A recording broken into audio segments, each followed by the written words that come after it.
On va reparler du sort des otages. 134 personnes, on rappelle, kidnappées le 7 octobre et toujours détenues à Gaza par le Hamas notamment. Hélène Corby nous attend à Paris en direct de nos studios. Bonsoir Hélène.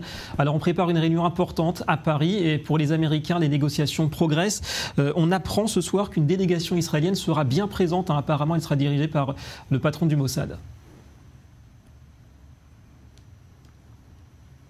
Oui, tout à fait David. L'information vient de tomber. Le cabinet de guerre a donc approuvé la venue d'une délégation israélienne à Paris. Une délégation qui sera donc menée par le chef du Mossad, qui sera accompagné du chef du Shin Bet et puis du général de division Nitzan Alon aussi. Une délégation donc autorisée à mener des négociations lors de ce deuxième sommet de Paris. Un sommet qui reprend un petit peu le format de celui qui a eu lieu il y a 3 semaines environ, mais cette fois-ci sous de meilleurs augures selon les Américains, qui ont fait part aujourd'hui à Israël de progrès dans les pourparlers entre le Hamas d'une part et puis d'autre part avec l'Égypte et le Qatar qui jouent le rôle de médiateur. Le groupe terroriste serait même prêt à montrer une certaine évolution dans ses revendications. Dans ce cadre donc, les États-Unis avaient aujourd'hui formulé une demande très appuyée auprès d'Israël pour envoyer une délégation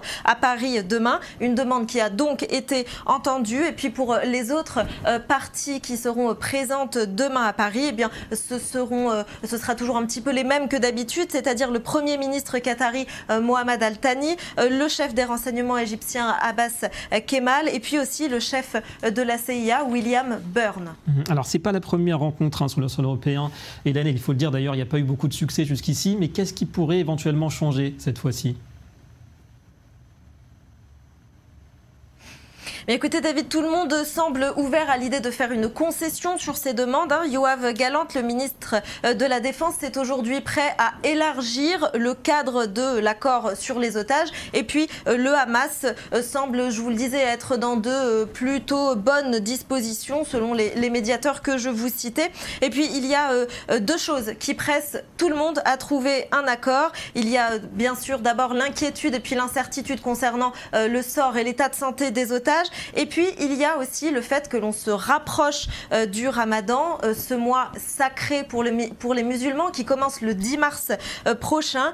Or, Israël a déjà indiqué qu'il envisageait d'intensifier son offensive sur Rafah durant cette période si aucun accord sur les otages n'était conclu d'ici là. Nous sommes donc à un moment crucial dans ces discussions. Effectivement, beaucoup d'attentes toujours. Merci beaucoup Hélène Corby en direct de nos studios parisiens ce soir.